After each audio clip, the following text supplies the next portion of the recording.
Aujourd'hui, nous vous invitons au Tadjikistan, dans le sillage d'une organisation humanitaire non gouvernementale, Pharmaciens sans frontières. Le Tadjikistan, pays montagneux d'Asie centrale, est peuplé de 6 millions d'habitants. C'est une ancienne république socialiste soviétique qui a acquis son indépendance en 1991, mais qui a été considérablement affaiblie à partir de 1992 par la guerre civile. L'aide humanitaire y est importante et urgente. Pharmaciens sans frontières en est un des acteurs. Mais avant de nous suivre au Tadjikistan, nous vous invitons à Clermont-Ferrand, siège historique et centre nerveux de PSF.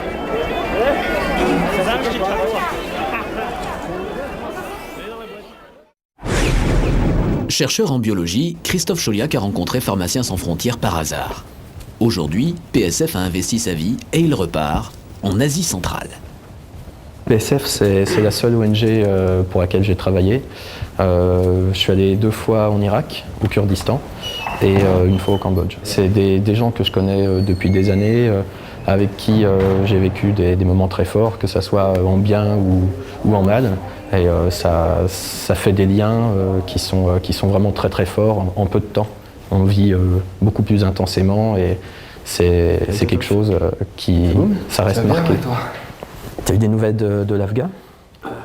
L'actualité brûlante en cette fin d'année 2001, c'est le conflit armé en Afghanistan, au sud du pays tadjik, par lequel pourrait transiter une aide humanitaire. En Iran, on va arriver sur Téhéran. Il n'y a aucun problème. Dans le bureau de Bilal Belkadi, responsable des missions pour cette partie du monde, chez Marina Benedict, qui a autorité sur l'ensemble des missions de Pharmaciens sans frontières, la tâche de Christophe Chauliac est clairement définie. Pas question d'Afghanistan dans l'immédiat, les évaluations n'y sont pas terminées. Le nouvel expatrié renforcera l'équipe en place au Tadjikistan. Départ dans 2 jours. Pour les nouveaux candidats au départ, l'aventure passe d'abord par là, la salle de cours de PSF. En 1 semaine, on y apprend ce que sont l'histoire de l'humanitaire, Pharmaciens sans frontières, sa politique pharmaceutique, ses missions, mais aussi comment sont réalisés les achats de médicaments, gérer budgets et projets, rédiger les rapports et promu la communication. Ghislaine Soulier supervise cet enseignement. Les modules que nous leur présentons, c'est surtout pour expliquer la politique générale de Pharmaciens sans frontières. Il est évident que les administrateurs reviendront ensuite pour une formation plus spécifique sur la comptabilité. On ne leur donne ici dans cette formation qu'un aperçu général. Elle sert aussi, disons, à vérifier si les personnes ont bien la même approche que nous en matière de politique humanitaire, d'urgence et surtout de développement. Elle sert aussi aux propres personnes qui viennent en formation à vérifier si eux, ils sont d'accord avec notre approche de l'humanitaire et du développement. Voisine de Pharmaciens sans frontières, la centrale humanitaire médico-pharmaceutique a été créée en mars 1990, lorsque PSF s'est rendu compte que les médicaments de récupération n'étaient pas adaptés aux besoins de l'aide humanitaire. Il était nécessaire dès lors de travailler avec les médicaments essentiels de l'Organisation mondiale de la santé, qui sont souvent des médicaments génériques, avec bien sûr toutes les précautions de rigueur pour garantir la qualité de ces produits. Acheter, stocker et contrôler les médicaments, approvisionner enfin les organisations, telles sont les missions remplies par la CHMP, sous la direction de Jean-Yves Vidot, qui s'honore d'une clientèle vaste et exigeante. On travaille avec, je dirais, une vingtaine de grosses associations, que ce soit Handicap International, Médecins du Monde, le CICR à Genève, Action contre la faim, Pharmaciens sans frontières, bien sûr. Et puis on travaille aussi avec des structures qui sont des structures étatiques, type mission de coopération sur le terrain ou ministère des Affaires étrangères pour l'action humanitaire. Mais on travaille aussi dans les pays avec des centrales d'approvisionnement ou des hôpitaux de santé publique dans les pays du tiers-monde. À partir d'ici, Clermont-Ferrand, on fait partir en moyenne entre 1000 et 1600 tonnes par an de médicaments et de matériel médical en direction de plus de 110 pays dans le monde.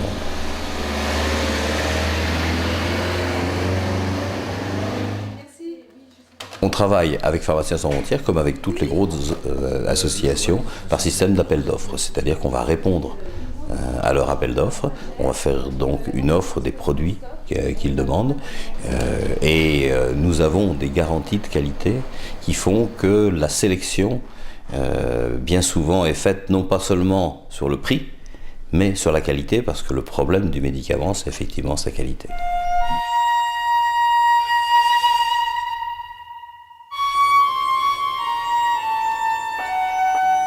Dushanbe, janvier 2002. La capitale connaît une animation tranquille sous le regard froid de Somoni, le premier souverain tadjik.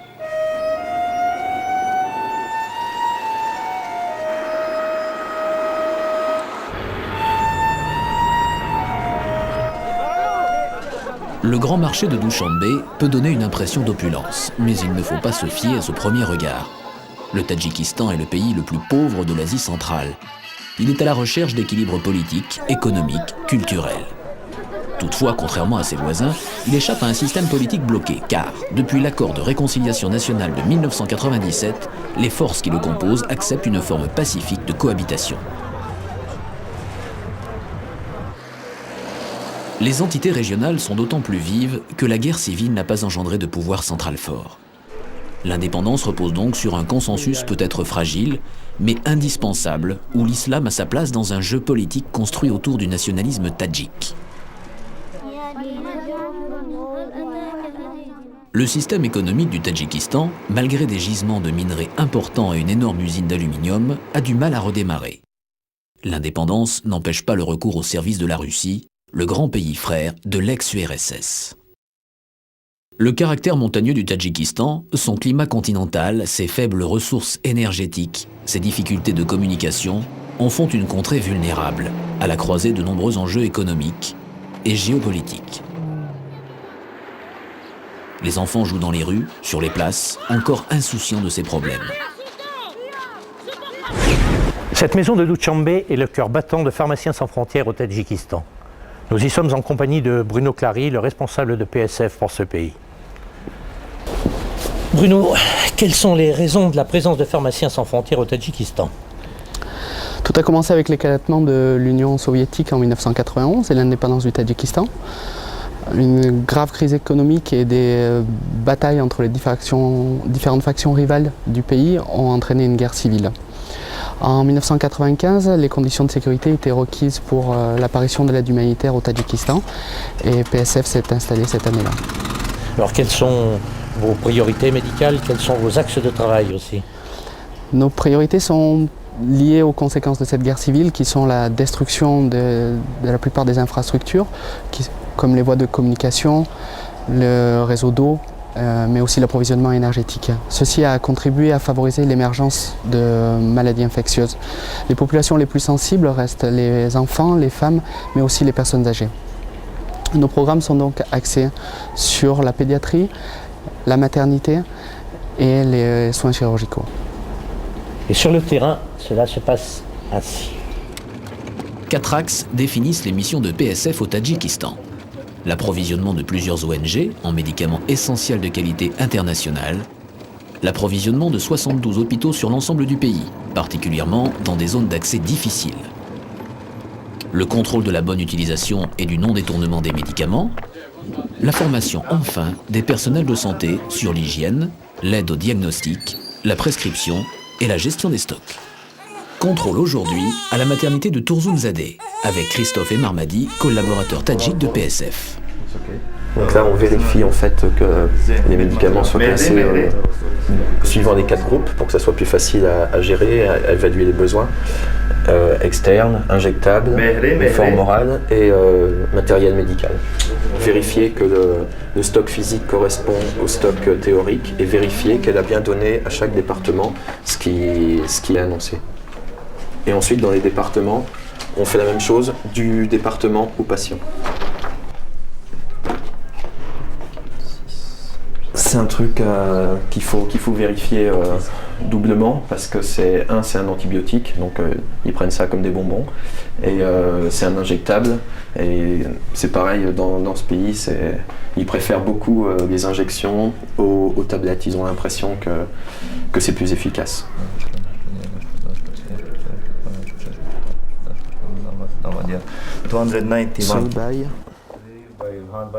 330. On profite aussi et surtout pour vérifier les consommations, voir si ce qu'on donne comme médicament correspond aux besoins. Là par exemple, ça fait un petit peu moins d'un mois qu'ils ont reçu les médicaments. Il en reste 46 sur 66. La livraison est prévue pour 3 mois, donc c'est à peu près correct.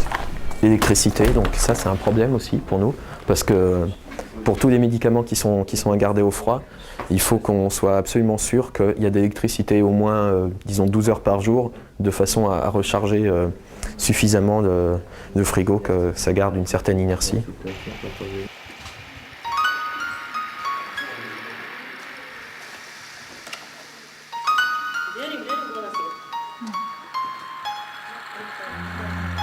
À l'étage supérieur, le service des grossesses difficiles et les visites aux patientes.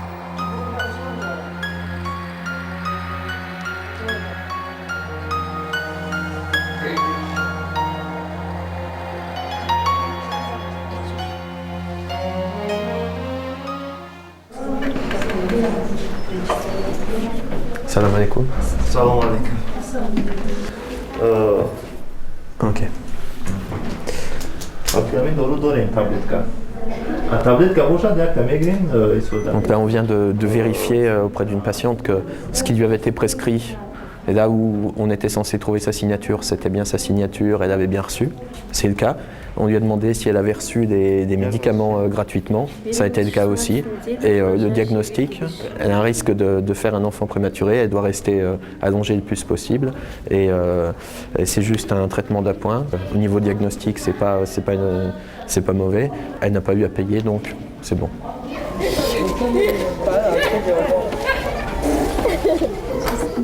Dans les quartiers, dans les villages, la mission des gens de Pharmaciens sans frontières se poursuit auprès des familles. Alex et Marbouba, la doctoresse tadjik, viennent s'informer auprès d'une jeune maman à son domicile de Capharnaüm.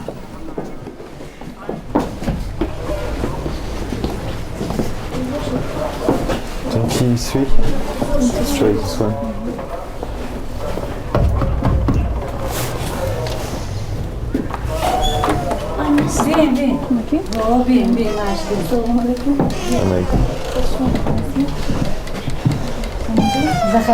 Спасибо.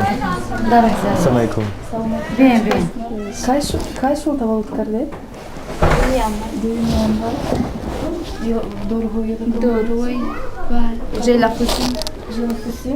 la faucine nistatin.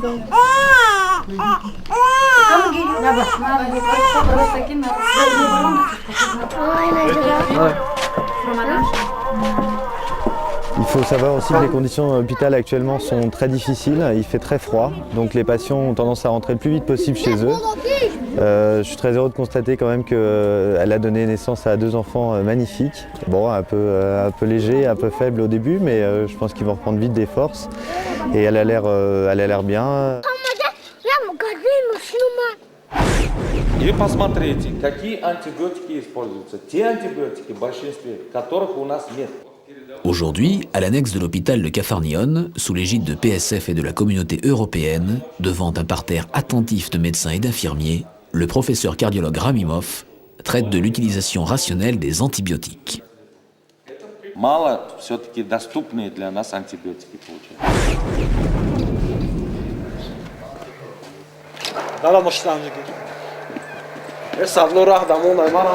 Toutes ces actions, Bruno, je suppose, demandent une structure et une logistique importante.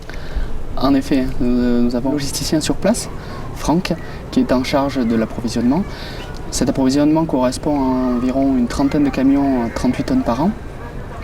L'entreposage des différents médicaments est assuré sur 3 entrepôts, dont l'entrepôt principal 1000 m², avec des entrepôts secondaires sur Rogent et Rolog d'environ 1000 m². À Douchandé, sous la vigilance de Nourio, le chef d'entrepôt, chaque réception est identifiée, contrôlée, le cas échéant étiqueté, en attendant de prochaines livraisons.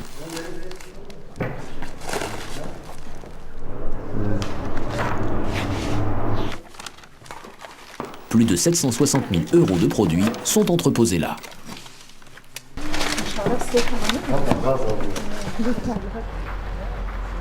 2 voitures 4x4 arrivent de France, par camion, avec des pneumatiques et des pièces détachées telles que filtres, plaquettes de frein, ampoules, pare-brise.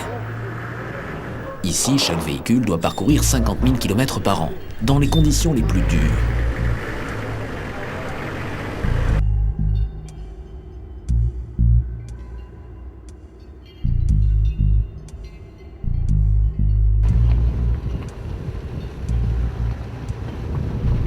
Parvenir à Rolog, au départ de Dushanbe, est une expédition qu'il faut entreprendre avec patience et détermination. On entre dans le Pamir. Cette piste est la route principale de la région. Construite par les Russes à l'époque de leur conflit en Afghanistan, elle est un chemin frontalier avec le pays afghan, comme l'est la rivière Panse qui, dans la plaine, deviendra l'Amou Daria.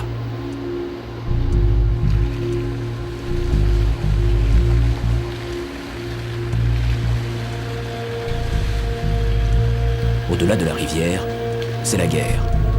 Sur les 3 sentiers, des gens avancent en silence vers des destins de menaces.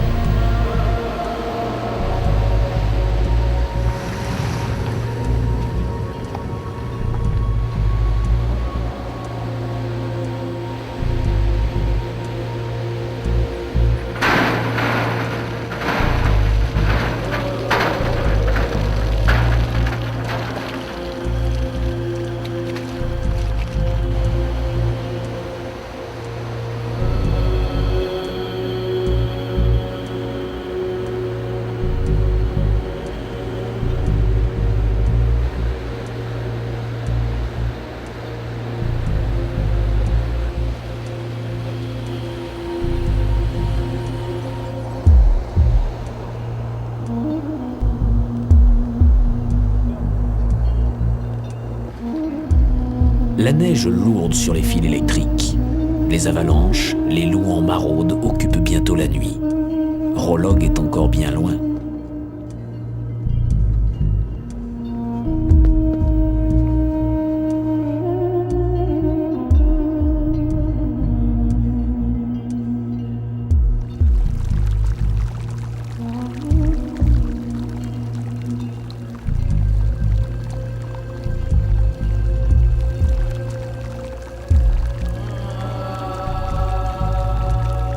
Les montagnes qui nous entourent culminent à 4000 mètres, 5000 mètres, 6000 mètres et plus.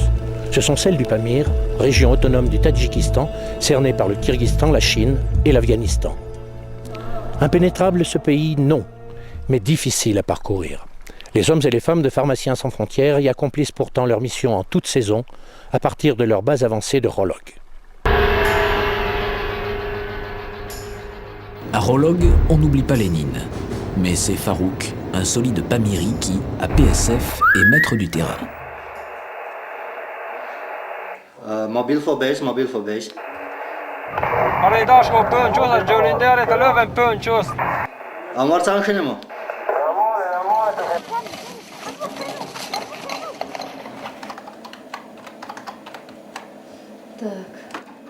Amundot le pharmacien et Farozat la doctoresse préparent les plannings de la semaine et les livraisons de médicaments de la journée. 21. Ok.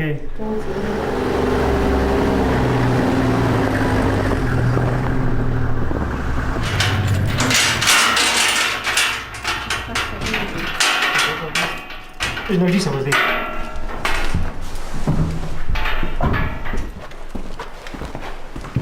Je te sais.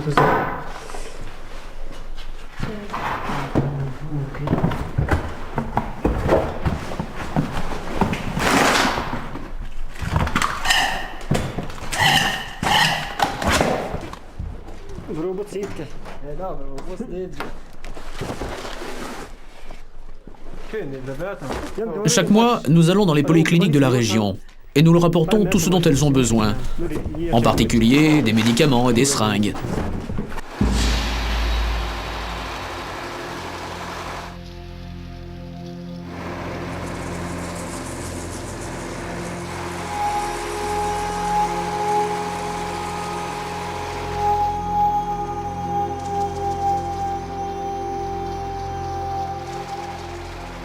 Tandis que l'énorme camion Oural est parti en mission de livraison sur la mauvaise piste qui longe l'Afghanistan, les cartons de Pharmaciens sans frontières arrivent au centre hospitalier de Rolog.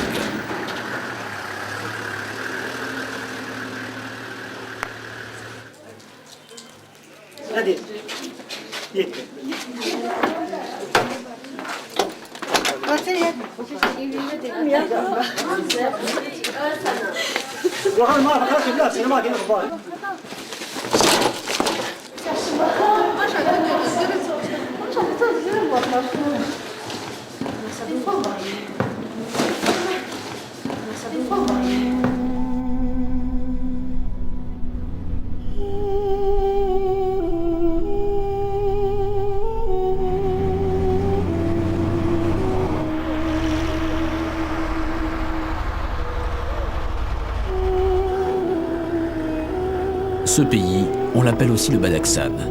L'hiver y est d'une rudesse implacable. Hors des grands axes routiers comme celui-ci qui relie la frontière afghane au Kyrgyzstan et longe la Chine, l'homme est isolé. Au cœur de cette écrasante montagne, il peut mourir sans même avoir pu alerter les secours ou simplement avant qu'ils arrivent à lui.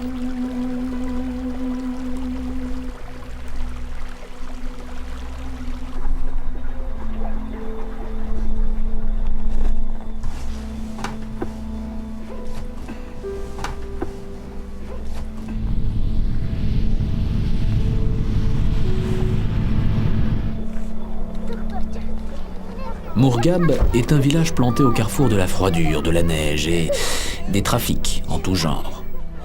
Les 2 cols qui y conduisent sont à plus de 4000 mètres. Les températures, l'hiver, oscillent entre moins 30 et moins 40.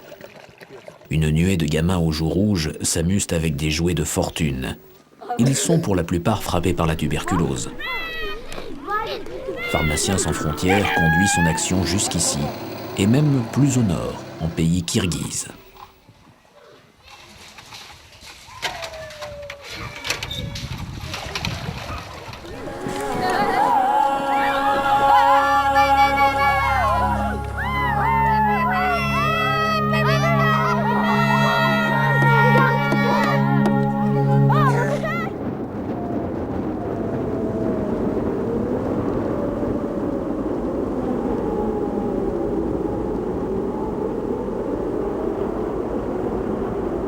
Dans ce paysage de tourmente, la pitance est rare pour tous, y compris pour les yaks qui se délectent d'une maigrichonne herbe jaune, et pour les oiseaux de proie en errance dans les vents glacés.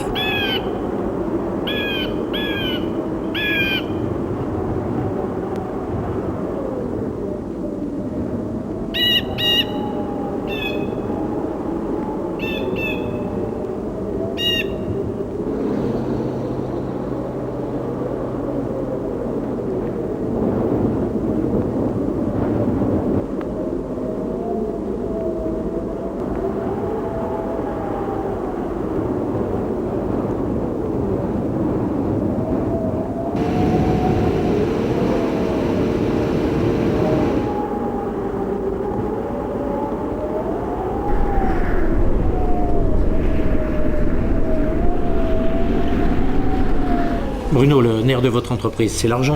Alors qui vous finance à PSF ici au Tadjikistan? Actuellement, nous sommes financés par l'Office d'aide humanitaire de la Communauté européenne, ECHO, qui nous finance à hauteur de 2 millions d'euros par an. Mais sont aussi présents la coopération américaine, la coopération suisse. Les Pharmaciens sans frontières, comité international, entretiennent de bonnes relations avec ces différents bailleurs de fonds afin de pouvoir faire financer de futurs projets pour le Tadjikistan. Votre mission a commencé, je crois, en 1995, mais quand est-ce qu'elle va se terminer? Parce que toutes ces missions se terminent un jour. Pour l'instant, nous sommes en train de renégocier notre contrat pour l'année prochaine avec ECHO. PSF aimerait bien rester au Tadjikistan encore 5 ou 6 ans, en particulier pour établir un programme de recouvrement des coûts en collaboration avec le ministère de la Santé, ce qui permettrait d'avoir une action sur le long terme. Dans le même cadre, nous aimerions aussi assurer une formation et des programmes de prévention contre le sida et la narcomanie qui permettraient au pays d'un plus fort soutien sur les dernières années, car nous commençons à aller vers du développement. Alors quand vous serez parti, vous, PSF, du Tadjikistan, qu'est-ce qui va rester? Sur notre activité d'urgence, en fait, nous avons un impact immédiat, donc ça a été de sauver des vies sur une période donnée.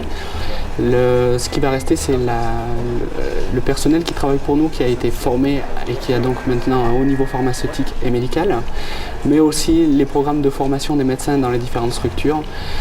Et cela va permettre au pays de répondre plus facilement aux problèmes qui vont apparaître dans le futur.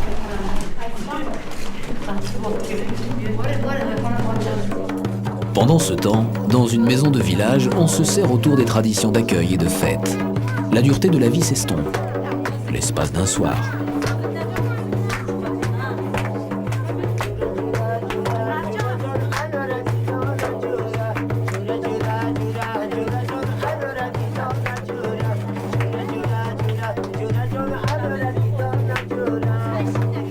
C'est dans cette ambiance de fête familiale au Tadjikistan que nous vous quittons et vous donnons rendez-vous pour un prochain Carrefour des Hommes. À bientôt.